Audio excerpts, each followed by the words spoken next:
I never This planned was on staying taken late that just night. before he left. Honestly, I He was was so already halfway out the excited. door when she called my He looks name. Her happy. voice clipped, steady, like it always was.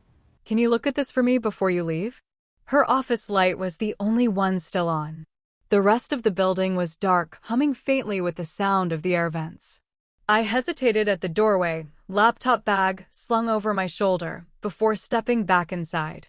She was there behind her desk, leaning slightly over a stack of papers, a pair of reading glasses balanced low on her nose. Miss Hartman. My boss. 40-something, always immaculate, always composed. I'd been her assistant for barely 3 months, but every detail about her had already carved its way into my memory. The way she tucked a strand of hair behind her ear when she was focused, the way her perfume lingered long after she'd left a room. I dropped my bag on the chair and crossed the room. What's wrong with it? She didn't look up immediately, just tapped her pen against a sheet of numbers.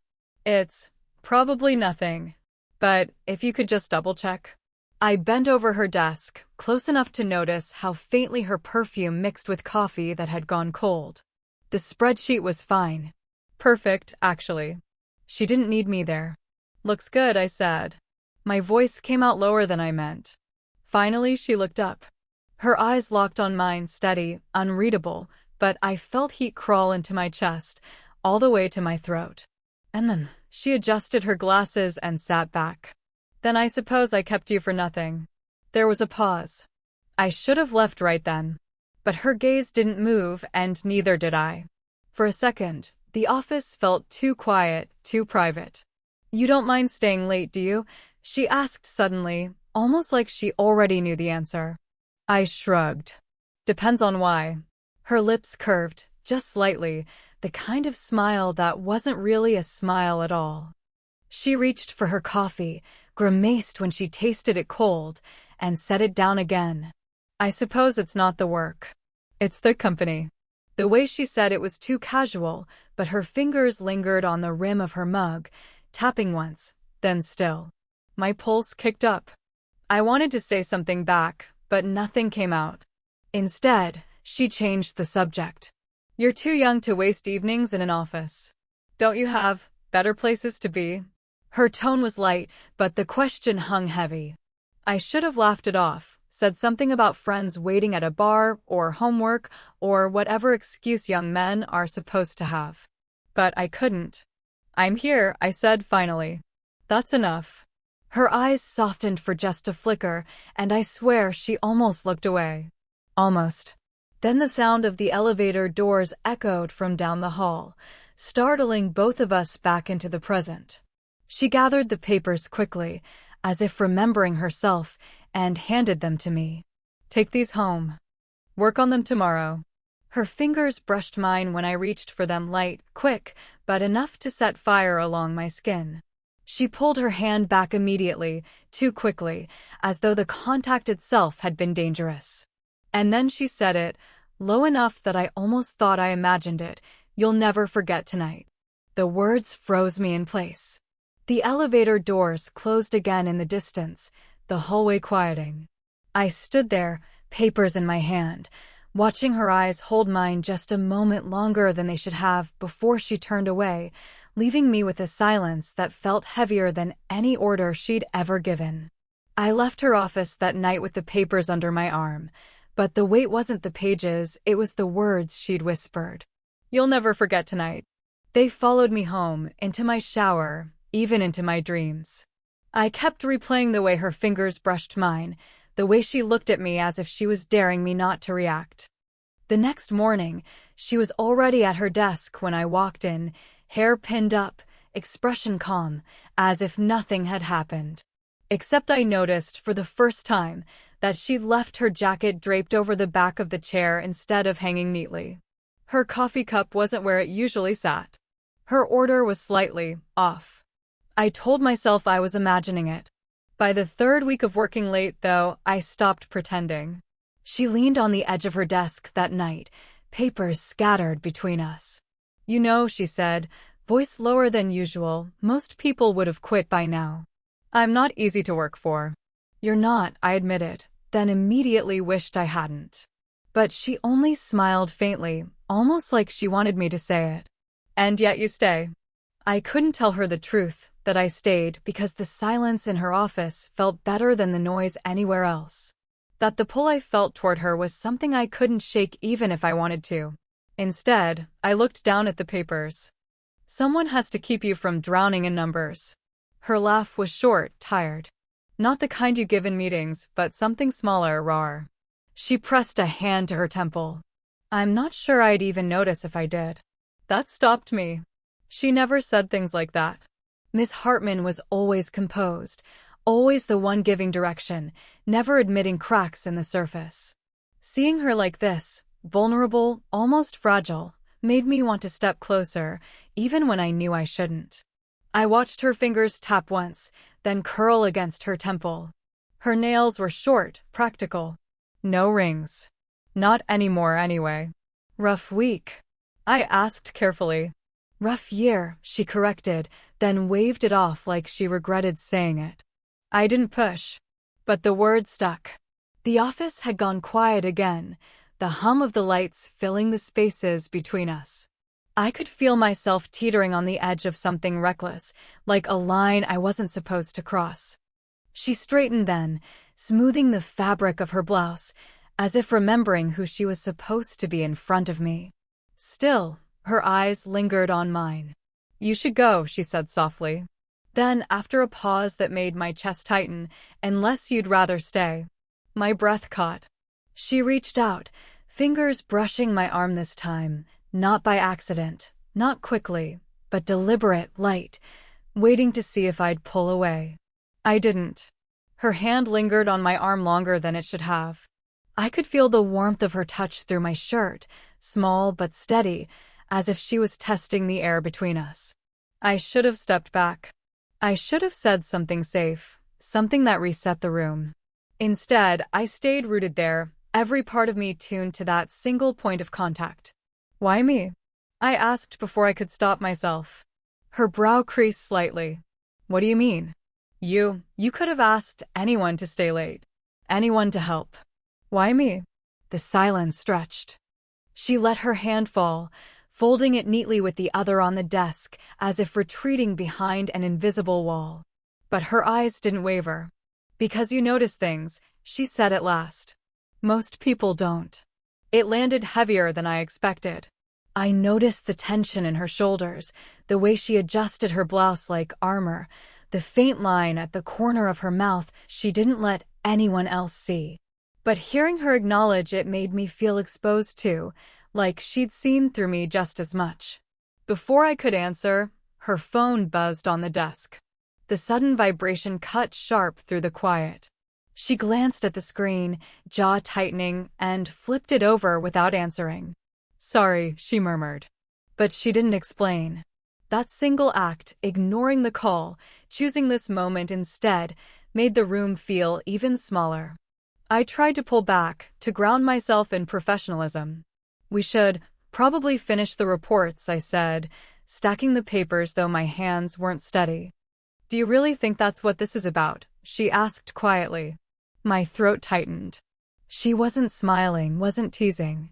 Her voice was careful, like each word risked too much. I shook my head, though I couldn't bring myself to say it aloud. Then came the knock. Sharp, 2 quick raps on her office door. Both of us froze. Miss Hartman, a voice called. Another assistant. The sound of footsteps shifting in the hall. She stood abruptly, smoothing her skirt, and answered through the door. I'll be out shortly. Her voice was crisp, professional, as if nothing inside this office had slipped. We waited in silence until the footsteps faded. Then, slowly, she sat back down, her eyes locking onto mine again, softer now, but heavier with something unspoken. That could have been complicated, I said. My attempt at humor came out rough. Her lips curved faintly, though her gaze didn't break. It already is. I felt it then, more than ever, the line we weren't supposed to cross, the pull daring us closer anyway. My pulse hammered in my throat. She reached forward, brushing a stray page toward me, but her fingertips grazed mine again, deliberate, unhurried this time. The air thickened. My chest ached with everything I wanted to say but couldn't. And then she whispered, barely audible, "Tell me you don't feel it. Tell me you don't feel it." Her words hung in the air like a live wire. My mouth went dry. I should have lied, said no, said this was nothing, said I was imagining the tension that had been building between us for weeks. But I couldn't. "I can't," I whispered. For the first time since I'd known her, Miss Hartman's breath faltered. Her composure cracked, just slightly, like glass under pressure. She leaned back in her chair as if distance might save us, but her eyes stayed locked on mine. "This is wrong," she said softly, almost to herself. "I'm your boss." "I shouldn't." "Then stop." I cut in before I could think. My voice came out rough, unsteady. "Stop keeping me here. Stop looking at me like that. Stop making me hope for something I shouldn't." The words spilled faster than I could catch them, and once they were out, I couldn't take them back. Her lips parted, but no sound came. For a moment, I thought she'd tell me to leave, that this was the end of everything. Instead, she pressed her hand flat against the desk, steadying herself. "You think I don't notice?" she said finally. "The way you stay when you don't have to? The way you look at me when you think I'm not watching? Don't pretend it's only me." My chest tightened, heat crawling up my neck. I wanted to deny it, but the truth was already in the air, raw and undeniable. Silence filled the office, broken only by the faint hum of the overhead lights. I could hear her breathing, controlled, measured, but a little too quick.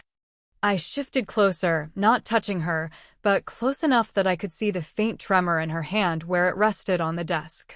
Close enough that if I reached out, even slightly, I could close the gap. "I don't want to ruin this for you," I said, my voice barely above a whisper. "I don't want to ruin you."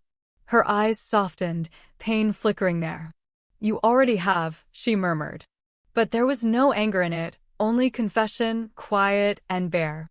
The words hit harder than any rejection could have. I swallowed, searching for something to say, something to anchor us before we slipped completely. But the longer I held her gaze, the more impossible it became. I saw the way her lips parted like she wanted to speak but couldn't. I saw the way her shoulders rose and fell, caught between control and collapse.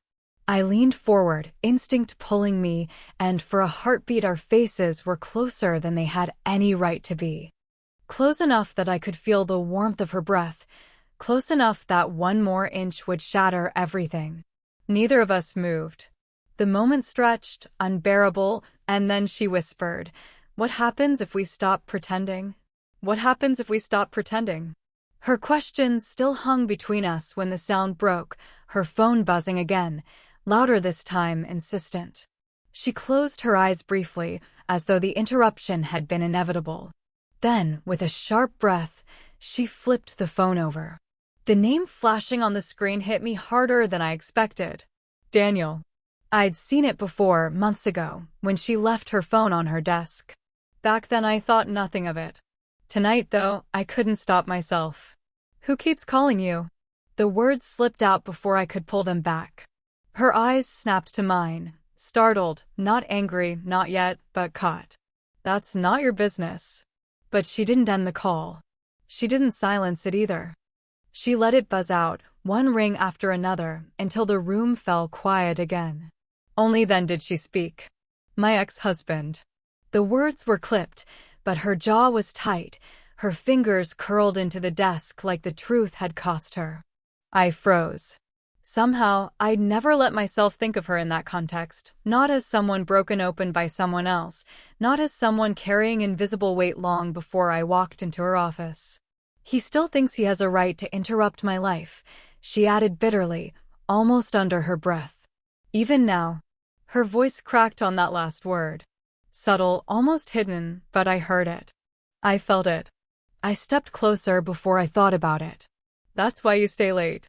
Her eyes widened, but she didn't deny it. "You don't want to go home," I said softly. "Because he still lingers there. Even when he's gone." She swallowed hard, her gaze dropping to the papers between us like they could shield her. For once, she had no script, no polished response. Just silence. The realization cut through me, sharp and raw. This wasn't just temptation. It wasn't just me chasing something forbidden. She was standing on a fault line too, balancing between what she'd lost and what she might still want, terrified the ground would split. "Tell me I'm wrong," I whispered. She looked up, eyes shining faintly, and shook her head. "You're not." The room tilted then, like the axis had shifted. What I'd taken for control, her composure, her authority, her restraint, it was all paper-thin. And beneath it, she was just as tangled, just as vulnerable as I was. I wanted to touch her, to close the distance, to tell her she didn't have to carry it alone. But before I could, the knock came again. Sharper this time. Closer. "Miss Hartman." The voice was different now, deeper, firmer. "It's Daniel. Open the door." She went pale. My chest tightened. Her hand hovered above mine, trembling as her gaze flicked toward the door. She whispered only one word, low, urgent, breaking. "Stay. Stay." Her word was a whisper, but it rooted me in place like an anchor. The knock came again, harder this time. "Daniel." His voice was sharp through the door, too familiar, too entitled. "Claire, I know you're in there. We need to talk." She flinched at the sound of her name. For weeks, I'd only ever called her Miss Hartman, carefully, respectfully, but hearing it from him, filled with command, made something inside me twist. Her hand was still hovering near mine. I closed the gap, covering her fingers with my own. She looked at me, startled, breath catching in her throat. "You don't have to open it," I whispered. Her eyes searched mine, wide, uncertain. "He won't stop." "Then let him knock." For a long moment, we just sat there in silence, the pounding at the door on one side, our joined hands on the other. She was trembling. Not visibly, not enough for anyone else to see. But I felt it. Finally, she pulled her hand away, pressing her palms flat against the desk like she needed to steady herself. "This isn't fair to you," she said softly. "You're too young. You don't know what it means to be broken like this." I swallowed, heat rising in my chest. "Maybe I don't. But I know what it means to want you. And I'm tired of pretending I don't." Her breath caught. She looked away, toward the door, then back at me, like she was caught between two lives and didn't know which one still belonged to her. Daniel's voice came again, muffled but insistent. "Claire, open the damn door." Her jaw tightened. Then, with a steadiness I hadn't seen in her before, she called back, "Go home, Daniel. We're done." The silence that followed was sharp, disbelieving. Then footsteps retreated down the hall. The building swallowed him whole. She exhaled, long and shaky, as if she'd been holding that breath for years. I stood, moving closer. She didn't pull away this time. Her eyes glistened, tired but alive in a way I hadn't seen until now. "You shouldn't have to carry this alone," I murmured. "And you shouldn't have to carry me," she said back, voice breaking. We stood there, inches apart, the office heavy with everything unsaid. For once, neither of us tried to fill the silence. It wrapped around us, fragile but real. Finally, she whispered, "If we do this, there's no going back." I nodded, my throat tight. "I don't want to go back." Her lips trembled, the faintest smile breaking through the fear.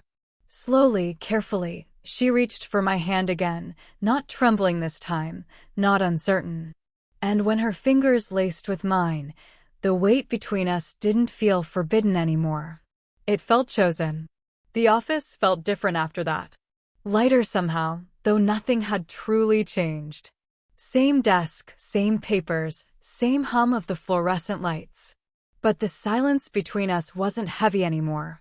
It breathed. She was still holding my hand when she finally spoke. "I don't even know what this makes us." "Neither do I admitted. But maybe we don't need to name it yet." Her lips curved faintly, not quite a smile, more like relief breaking through. For the first time since I'd met her, she looked less like my boss and more like herself, tired, imperfect, but free. The past few weeks unraveled in my head like film running backward. The late nights, the glances that lasted too long, the way her voice softened when she forgot to keep it sharp. All of it had led here to a moment we'd both tried to deny until we couldn't anymore. She exhaled slowly, letting her shoulders fall. You've changed everything, you know. I thought I was done with feeling like this. I thought I wasn't supposed to start. That made her laugh, small, warm, surprised. And it loosened something in me too. The truth was, nothing about this was simple. She was older, my boss, still untangling herself from the grip of someone who wouldn't let go. And me? I was young, reckless maybe, but sure of one thing. I couldn't walk away from the way she made me feel. We left the office together that night. Her jacket draped over her arm, my bag slung across my shoulder, our steps in sync down the empty hallway. It wasn't dramatic, no stolen kiss under the streetlights, no grand declarations. Just two people deciding, quietly, to move forward instead of back. When we reached the door, she paused, keys in her hand. If this falls apart, it might, I said honestly. But at least we'll know we didn't run from it. Her eyes lingered on me a moment longer, and then she nodded, slipping her arm through mine as we stepped into the night air. Looking back, I don't know if it was fate, timing, or just two broken edges fitting together in the right moment. What I do know is this: sometimes the line you're afraid to cross is the one that leads you exactly where you're supposed to be. Maybe it isn't about age, titles, or rules. Maybe it's about the way someone sees you really sees you, when you've forgotten how to see yourself. And once that happens, you can't go back to pretending.